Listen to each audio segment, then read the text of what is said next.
22절 말씀.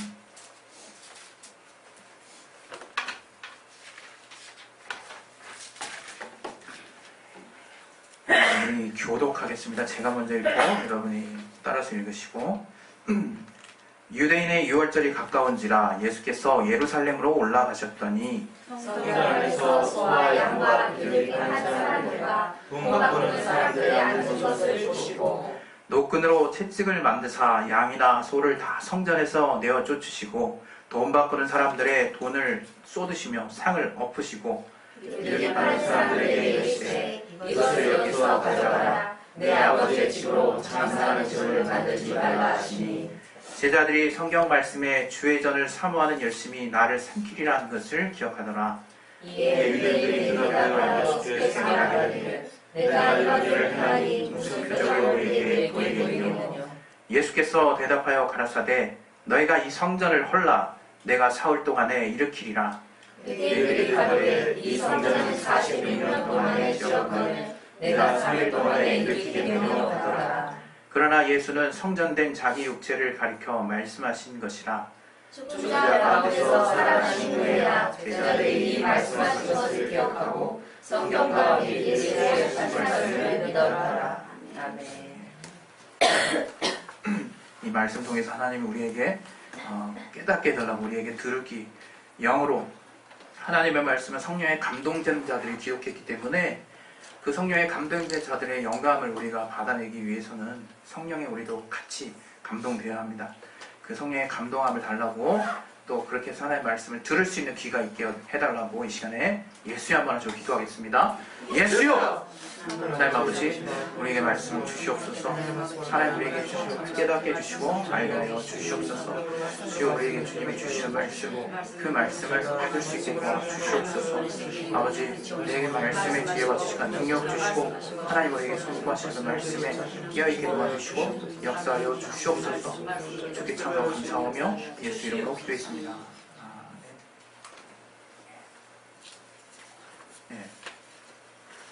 우리 하나님은 우리와 함께 하시는 분이십니다. 하나님이 우리와 함께 하신다는 것이 뭐 도수냐 이렇게 생각하실 수 있을지 모르겠는데 우리를 향한 특별한 하나님이 마음을 가지시고 작정하시지 않으시면 일어나지 않는 일이 일어난 거예요. 다른 말로 하나님은 무소부재하신 분이시라. 편재하신 분.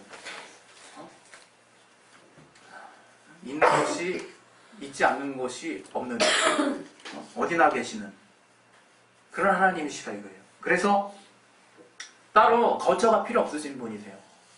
따로 어디 이렇게 거한다라고 하는 의미 자체가 하나님에게는 적용되는 것이 이게 모순이라 해요. 그 표현 자체가. 그러나 하나님이 뜻을 두셨다 이게 뜻을 작정을 하셨다는 거예요. 작정을. 그것은 우리 인류에게 특히 또 인류의 그 당시 하나님의 나타나심, 하나님을 나타내시고 하나님을 계시하실 때 이스라엘을 택하셔서 그에게 특별한 곳을 명하십니다. 하나님의 임재라고 하는, 하나님이 함께 하신다고 하는, 하나님이 만나시겠다고 하는 특별한 장소를 하나님이 계시하시고 그곳에서 만남을 가지시겠다고 약속하신 거예요.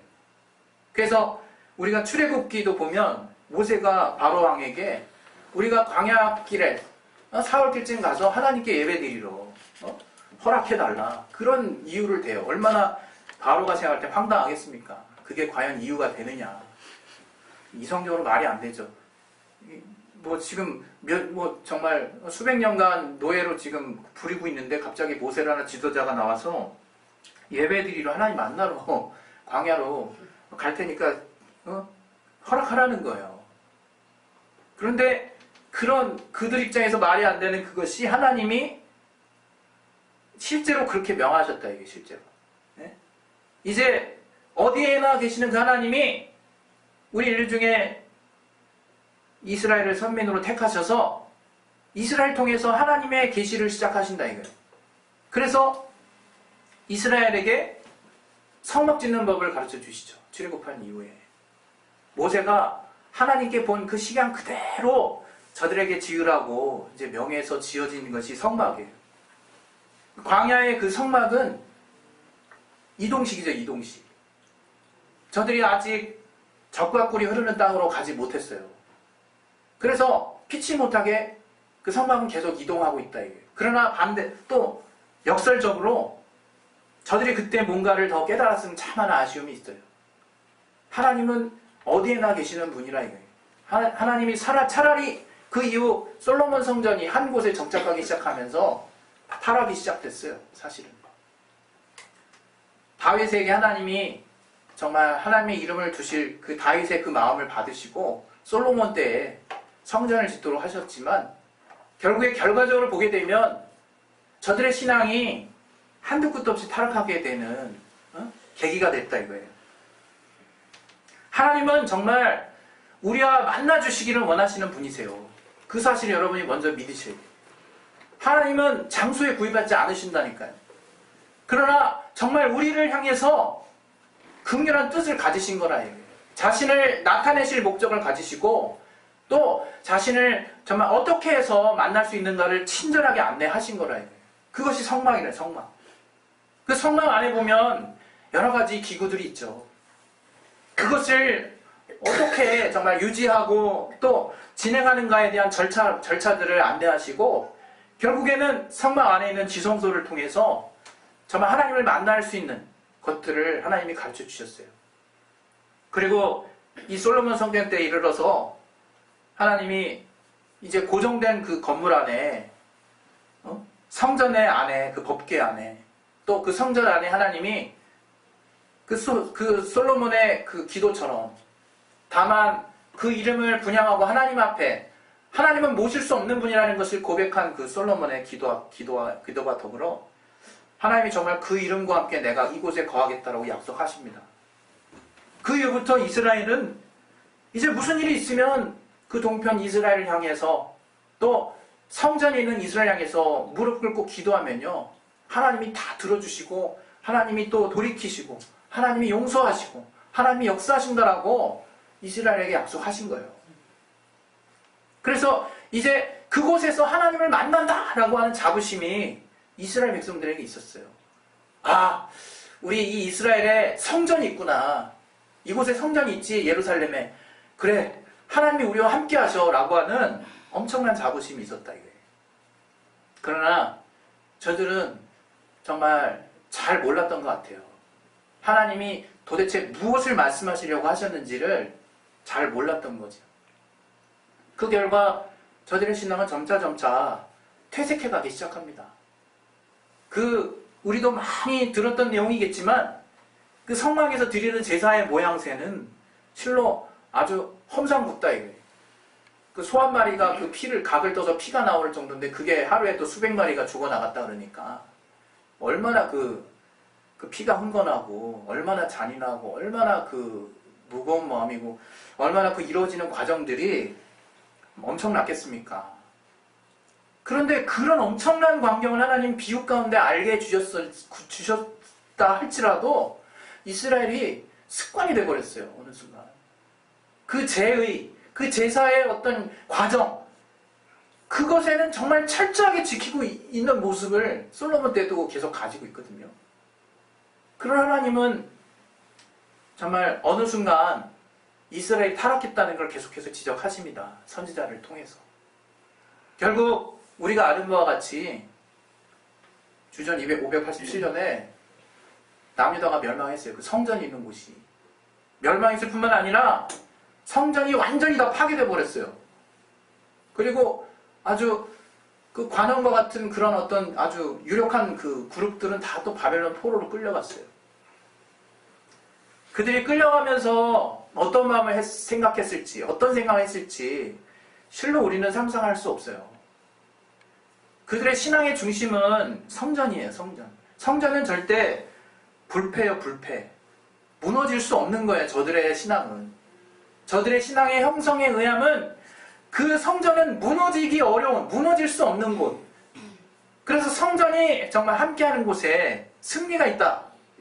이렇게 생각했다. 이거. 하나님의 임재와 하나님의 영광과 하나님의 약속, 하나님과의 화해가 있고 하나님과의 교제가 있다고 생각했다. 이거예요. 그 성전과 함께할 때. 얼마나 자부심이 꺾였습니까? 그런데 말도 안 되는 일이 벌어진 거예요. 말도 안 되는 일이. 성전이 다 무너져 버린 거예요. 성전이. 그들은 아마 굉장히 고민했을 거예요. 그리고 나서 하나님이 무언가를 깨닫게 해주세요. 사실은 에스겔을 통해서 그 성전을 떠나는 환상을 보여주세요. 그 성전에서 주님이 떠나는 환상을 보여주시고 하나님이 그걸 선지자를 통해서 알게 해주셨는데 저들이 여전히 깨닫지 못해요. 아, 성전에 하나님이 왜 떠나시지? 아, 성전에 바퀴가 달렸네. 법궤에 바퀴가 달려가지고 어디로 이동하시지? 그 이후에 저들이 뭔가를 깨달은 줄 알았는데 분명히 우리는 바리슘이라고 하는 율법 개혁운동이 있었다는 걸 알고 있어요. 선지자들이 없었을 때 그 중간기 암흑기 같은 시간에 예수께서 오시기 전에 그 말라기 마지막 선지자 그 사이에 그 400년 동안의 그 공백기 동안에 하나님이 아무것도 말씀해 주지 않는 그 정말 어두운 시간, 그 시간 동안에 저들은 많은 걸 생각합니다. 뭔가 정말 하나님이 이 정도면 알게 정말 주셨으리라고 저들이 깨달았으면 참 감사한데 사실 그 이후에 일어나고 있었던 사실 바벨론 포로가 되고 저들이 귀환한 이후에도 고레스 칙령에 의해서 다시 성전을 보수하잖아요. 왜? 그들의 신앙의 중심이 성전이니까. 그렇게 해서 어느 정도 완성한 게 스룹바벨 성전이라 해요. 그리고 오늘 우리가 같이 보는 이 본문을 보면 46년 동안 지어진 성전, 그 스룹바벨 성전터에 이제 헤롯이 이 이스라엘 사람들의 마음을 살려고 거기다 성전을 또 증축을 한 거예요.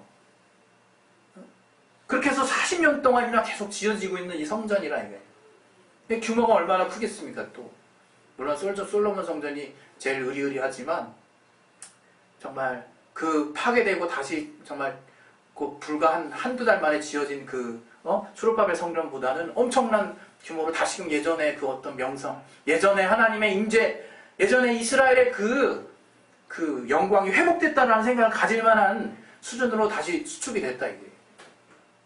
그때 이스라엘 사람들, 유대인들이 가졌던 생각이 무엇이냐? 똑같아요, 똑같아. 변한 게 없어요, 변한 게. 이 성전이 여기 있으니 자기들의 믿음은 안전하다라는 생각을 여전히 가지고 있었어요. 심지어는 이제 이 성전에서 이 제사 드리는 것이 아주 익숙해져서요. 이 멀리서 온 사람들이 제물을 들고 갈 수가 없잖아요.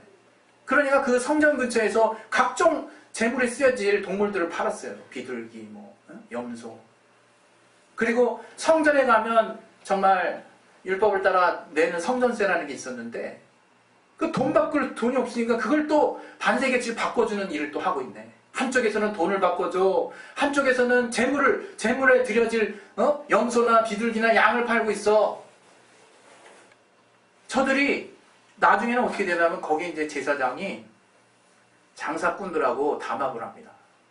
그래서 정말 그 사람에게만 팔아주도록, 그 사람에게만 장소를 내주도록 일종의 로비, 돈을 받고 그 자리세를 또 받아요. 또 자리를 좋은 데를 잡도록 이렇게 안내를 하고 그런다. 그야말로 타락이죠. 예수께서 딱 성전에 딱 들어가신 거예요. 딱 가는데 앞에 그냥 완전히 장사꾼들이 그냥 널브러져 있는 거예요. 돈 바꾸는 사람, 장사하는 사람, 막 동물 소리 막 날 거 아니에요. 그걸 그냥 들어엎으신 거예요. 들어엎으신 거예요. 내 아버지 집으로 장사하는 집을 만들지 말라고. 강도의 구려로 만들지 말라고. 그럼 이게 뭘 의미하는 거겠습니까? 참 여기서 의미하는 바가 참 많다고 생각해요. 지금 우리는 어떠한 자의 친분이 됐느냐? 우리 너무 잘 알아요. 우리는 이제 성전됐다라고 알고 있다 이게 우리가 정말 예수께서 정말 우리 안에 거하시는 그 이름으로 우리 안에 거하시는 지성소가 될 뿐만 아니라 우리가 또 주님 안에 거하는 그러한 존재가 됐다 이거예요. 성전 대신 주님 안에 들어가서 이제는 그 구약시대 이스라엘이 그토록 하나님과의 화해, 하나님과의 만남, 하나님으로부터의 응답, 이 세상에서의 정말 여러 가지의 어떤 평안한 인도하심을 다 그 하나님으로부터 얻었던 그 모든 것들이 예수 안에서 다 이루어지고 있다 지금. 예수 안에서 다 정말 되고 있다 이거예요. 얼마나 큰 정말 기쁨입니까? 우린 그런 존재거든요. 그런데 여전히 우리는 그 정말 보이는 건물에서 신앙생활 하는 그 모습과 같은 삶을 버리지 못하고 있어요. 그 습관을 버리지 못하고 있어요. 저는 우리 교회만 가지고 얘기합니다. 우리 교회는 건축 의리의리하게 하지 않을 거예요. 교회는 그냥 예배하는 곳입니다. 교회는 기도하는 곳이에요. 교회는 우리 영혼이에요. 우리 영혼. 진정한 교회는 성도들이 모인 그 지체라 이거 지체. 우리가 교회에 나와야 되는 이유가 뭡니까? 주일 성수하기 위해서? 하나님의 말씀을 듣기 위해서? 주일 성수라는 말이 왜 나왔을까요? 저는 가장 일차적인 이유를 우리가 하나님의 몸이기 때문이라고 말씀드리고 싶어요. 우리가 하나님의 몸이기 때문이에요. 여러분 각자가 그 몸의 지체이기 때문이래요. 우리가 왜 지체됐는데 서로 판단하지 말라는 얘기를 하십니까? 뭐 너무 당연한 거죠. 손가락의 역할을 누가 대신하겠어요? 우리 몸에 어떤 지체가 대신하겠어요? 눈의 역할을 눈이 아닌 다른 어떤 지체가 어떻게 눈의 역할을 대신하겠습니까? 우리 다 귀한 것입니다. 도무지 판단 자체가 불가능한 그런 모임으로 하나님이 우리를 부르셨어요. 우린 그렇게 주님이 우리에게 더 귀한 가치가 뭔지를 알고 주님 앞에 모여서 예배 드리는 거예요. 그렇게 주님 안에 들어가는 거라 이거예요. 그런데 그 중심이 막 흐트러지고 있다 이거. 그 중심이 막 혼란스러워지고 있다 이거. 때로는 교회에 정말 목회자나 인도하는 자가, 저는 그것도 반대입니다. 교회 안에서 누군가 정말 헌금을 많이 하면 그 이름이 주보 안에 상위에 랭크되고 그런 교회 있거든요. 너무 싫습니다. 저는. 하나님이 우리의 중심을 받으시는 분이세요. 여러분 중에 10원 헌금하는 사람 없을 거야 아마 지금은. 100원 헌금하는 사람도 없을 거예요. 최소 아마 500원 이상이지 않아 싶을까 싶어요. 어떤 마음으로 헌금하는 것이 중요하다 이거. 어떤 마음으로 어떠한 중심을 가지고 헌금하는가가 중요하다 이거예요. 이제 주님이 우리 영혼 안에 함께 하신다 이거예요. 우리가 주님 안에 들어갈 수 있는 자인가를 고민하셔야 된다 이거예요. 매 순간에 내가 주님 안에 들어가서 거룩한 정말 만남을 가질 수 있는 자인가를 고민하시라 이거예요. 그러나 고민하기 전에 우리가 너무 고민할 만한 결정적인 것들을 하나님이 다 하셨다 이거예요. 보혈로 하나님 앞에 담대히 나가게 하셨어. 하나님이 판 다 깔아놓으신 거예요. 그분의 몸으로 휘장까지 다 열어놓으시고 이제 하나님을 직행해서 만날 수 있게 하셨다 이거예요. 그분이 직접 성전이 되셔서 하나님과 직접적인 만남을 가질 수 있도록 자격을 주셨다 이거 우리에게. 그러나 우리가 딴짓하고 있다 여전히. 그 성전 대신 주님 앞에 나와서 딴짓하고 있다 이거예요. 교회가 어떤 특별한 사람의 명예와 또 어떤 직분자의 어떤 할 일을 세워주는 곳이 되면 그 교회는 이미 타락한 겁니다. 이미 타락한 거예요. 교회는 우리가 부족할지라도 하나님이 왜 모이게 하셨는지를 계속 깨닫고 그 가치를 세워주는 곳이 교회예요. 그 가치를. 우리가 예수의 피로 산 몸이 됐다라고 하는 감격이 있어야 된다 이거예요. 예수의 피로 산 몸이 됐다는 거. 정말 육신의 피로는 하나도 피 한 방울도 안 섞였지만 예수의 피로는 그 어떤 만남보다도 강렬하고 끈끈한 몸을 이루게 하셨다라는 감격이 있어야 된다 이거예요. 그 감격이. 예? 그렇게 우리가 성전 안에 들어가는 거예요. 그 중심을 가지고 들어가는 거예요. 주님이 이사야 선지자를 통해서 이제 이스라엘 제사에 대해서 환멸을 느끼십니다. 우리 이사야 1장 한번 보겠습니다. 이사야 1장 11절부터 15절까지 한번 읽을 거예요.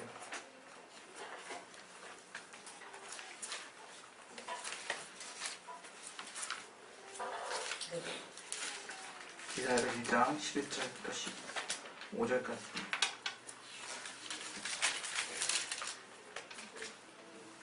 네, 우리 다시 한번 읽겠습니다. 시작. 여호와께서 말씀하시되 너희의 무수한 재물이 내게 무엇이 유익하뇨? 나는 수양의 번제와 살진 짐승의 기름에 배불렀고 나는 수송아지나 어린 양이나 수염소의 피를 기뻐하지 아니하노라. 너희가 내 앞에 보이러 오니 그것을 누가 너희에게 요구하였느냐? 내 마당만 바려느니라.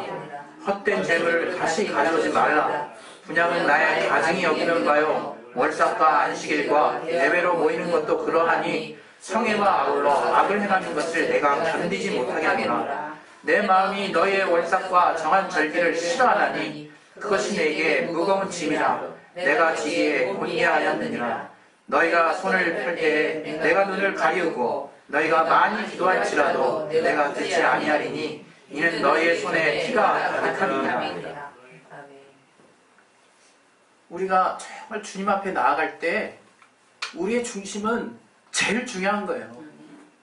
여러분이 가끔 삶에서 선택의 순간이 올 거예요. 매 순간. 우리는 하루에도 여러 번이잖아요. 선택의 순간에 나 자신을 보라. 가장 선택하기 쉬운 순간에 내가 귀하게 여기는 가치를 잡고 선택하고 있는지를 돌아보면 쉽게 알 수 있어요. 아무도 안 볼 때, 또는 아주 쉬운 선택에 이거 이래도 뭐라 안 그러고 저래도 뭐라고 안 그래. 별로 티도 안 나요. 그러나 그런 가벼운 선택이 있어서조차 내가 중요하게 여기는 가치가 계속 지지되고 있는지를 돌아보셔라. 이게 돌아보셔라. 네? 우린 그것 때문에 사는 거예요. 솔직히 하나님이 골방에서 기도하는 나를 보심으로 기뻐할 수 있는 자가 그리스도인이라. 이게 그리스도인. 하나도 보는 사람 없고 하나도 주목하는 사람 없을지라도 내가 그 하나님을 사랑함으로 했던 사소한 일 하나하나도 하나님이 받으신다는 것을 믿고 그 신앙의 중심을 결코 그 어떤 가치보다 내리지 않는 가치를 내가 세워야 된다. 이거 내가. 네? 그 누가 지켜줄 것입니까? 교회가 규모가 커지면요, 피치 못하게 타협하는 부분이 반드시 생깁니다. 물론 그 부분을 정말 회개하고 돌이키면 좋지만 이제 안 보이는 경우도 생겨요. 그럴 경우에 우리는 그냥 그래 다윗도 많은 실수했잖아. 그러나 하나님이 합한 자라 그러잖아. 그러니까 정말 그러려냐고 가자. 아니요. 성경에 다 써 있습니다. 역대기 빼고 열왕기 보세요. 그냥 다윗의 좋은 점 나쁜 점 다 나왔어요. 후반부에 그냥 온통 나쁜 점이에요. 그냥 다윗이 얼마나 악한 자인가를 그냥 낱낱이 드러낸다 이거예요. 사무엘 하에 그냥 그대로 다 드러나지. 그 왜 그렇게 기록하고 있을까? 결코 하나님도 하나님 뜻대로 행한 부분에 대해서, 그렇지 않은 부분에 대해서 하나님이 다 기억하신다 이거예요. 다 마음에 하나님은 아마 걸림이 되시지 않을까 싶어요. 그러나 그럼에도 불구하고 우리가 일반적으로 알고 있는 복음, 그런 우리를 사랑하시기로 작정하셨다 이거예요. 그런 우리를 그냥 우리를 끝까지 사랑하시기로 작정하신 거예요. 그래서 우리가 은혜 받는 거야. 그래서 우리가 너무 감사해. 그래서 우리가 뻔뻔하지만 뻔뻔한 거 그것보다 더 강력한 뻔뻔함으로 주님의 긍휼을 믿으라는 거예요. 하지만 우리가 신앙생활 할 때, 우리가 살아갈 때, 우리가 정말 성전된 주님 안으로 들어갈 때 중심만은 놓쳐서는 안 된다. 그것은 하나님이 그 제사의 형식을 바라는 게 아니에요. 교회에 오는 걸 바라는 게 아니에요. 교회에서 예배 잘 드리는 걸 바라는 게 아니에요. 하나님이 기도 잘하는 걸 바라는 게 아니에요. 그 가운데 반드시 흘러야 하는 중심, 하나님을 사랑하느냐, 내 이웃을 사랑하느냐. 분명히 이사야서 1장 15절 이후에는 저들의 피가 묻힌 손, 정말 압제받는 자에 대해서 저들이 정말 하나님이 보기도 민망한 일들을 벌이는 이스라엘에 대해서 책망하십니다. 우린 그것에 대해서 내가 어떻게 반응해야 될 것이냐 고민해야 된다 이거예요. 정말 내가 과연 주님의 성전인가 하는 것은 비단 행위적인 것을 제가 말하려고 하는 게 아니에요. 내가 주님의 거룩한 성전 되었으면 그에 합당한 삶을 살아야 될 것에 대해서 평생을 그 가치를 놓치지 말라는 거예요. 우리가 살면서 많은 이유를 들이대요. 하나님 이런 이유가 있고 저런 이유가 있지 않습니까? 그래서 하나님 들어주세요라고 얘기하지만 하나님 그때 들으려고 하는 건 딱 하나예요. 그래, 그 안에 예수 이름의 영광이 드높여지냐? 그 안에 나의 뜻이 세워지냐? 그 안에 정말 내가 너에게 정말 합당하게 여길 만한 그 국민함이 있는 것이냐? 반드시 있어야 될 게 없으면 100가지 이유를 대고 하나님 앞에 얘기를 해도 아무 소용 없는 거라 이거. 아무 소용 없는 거라 이거. 예? 우리가 그 중심을 가지고 이제 회복해야 돼요. 예수님께서 저들이 얼마나 자랑스럽게 예수님 앞에 얘기했습니까? 이 성전을 보시옵소서. 이 40년 전에 지어낸 이 규모. 그때 중진 주님이 아주 담대하게 얘기하시는 거예요. 이 성전을 헐어버려라. 우리의 안에 있는 성전을 헐어라 이게. 예수로 다시금 예수 안에, 예수의 성전 안에 들어가라 이거예요. 우리 안에 잘못 덧씌워진 그 정말 성전의 모양을 갖추고 있는 그 형식적이고 정말 위선적인 그 모습들을 다 내리라 이거예요. 내리라. 우리 신앙생활하는 거 어떨 땐 너무 단순해요. 그래서 어떻게 보면 생각 많지 않은 분들이 잘하시는 것 같아요. 어떻게 보면 정말 사회에서 지식은 많이 또 정말 듣지 못하시고 배우시지 못하셨지만 그냥 우격다짐으로 정말 계속해서 믿으시는 분 보면 참 이렇게 나이 드신 그 권사님, 그 좀 나이 드신 분이 많은 이유가 믿음이라는 게 다른 데 있지 않다는 거예요. 정말 하나님을 사랑하는 데 있는 거거든요. 또 하나님이 말씀하신 대로 그 사랑을 가지고 정말 내 옆에 이웃을 사랑하는 마음이 그게 제일 중요한 거예요. 그게. 예? 오늘 저와 여러분이 우리가 정말 예수의 성전이 됐다라고 말을 하지만 정작 형식만 따르는 그런 어떤 삶을 살고 있지는 않은지 우리는 계속 돌아가야 될 거라고 생각합니다. 저도 정말 그런 두려운 생각을 갖고 있어요. 내가 나중에 하나님이 나를 또 정말 외형적으로 크게 쓰셔서 내가 교만해지면 어떡하지? 내가 그 전에 정말 개척할 때 하나님 앞에 중심으로 세웠던 가치들을 그때 가서 하나님 이런 상황도 있고 이렇게 상황이 벌어졌으니까 이런 이유가 생겼으니까 이때는 이렇게 하는 게 낫지 않을까요? 라고 타협하면 어떡하지?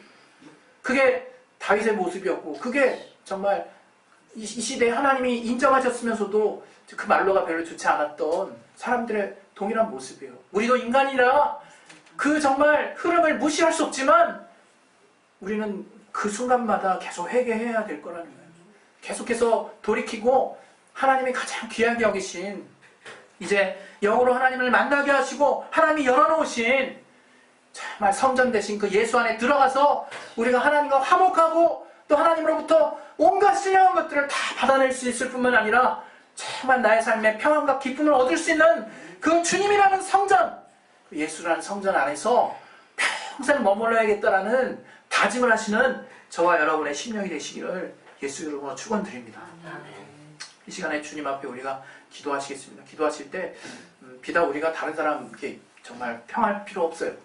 정말 내가 교회에 와서 정말 주님을 만나고자 하는가, 또 중심으로 주님을 사랑하는 그 마음을 내 안에 다시금 세우고자 하는가. 이스라엘이 멸망했던 이유 다른 거 없습니다. 하나님 대신 우상을 섬기고 우상을 사랑했기 때문이에요. 그게 결론적으로 정말 그렇게 정리되는 내용이라요. 지금의 우리의 신앙도 똑같습니다. 정말 주 외에 정말 우리가 다른 것들을 섬기지 않는, 또 성전 대신 주님을 우리 안에 온전하게 그 이름을 모실 뿐만 아니라 우리가 주님 안에 온전히 들어가서 정말 주님이 우리 합당하게 우리와 함께 하실 수 있도록 시간에 우리 기도하실 텐데, 기도하실 때 정말 성전 대신 주님 안에서 우리가 주님과 화목하고 또 주 예수 보혈의 능력을 힘입어서 우리가 죄사함을 얻고 또 하나님과의 온전한 만남 가운데 주님으로부터 받을 수 있는 커다란 기쁨을 우리 삶의 가장 중요한 가치로 여길 수 있도록 하나님이 역사해 주시고, 우리가 설령 이 교회 이 사람의 만남에서 흔들리지 않냐고 또 외식이나 보여지는 것들로 우리의 신앙이 정말 더럽혀지지 않도록 주께서 붙들어 주시고 역사해 달라고 시간에 예수의 한번 하시고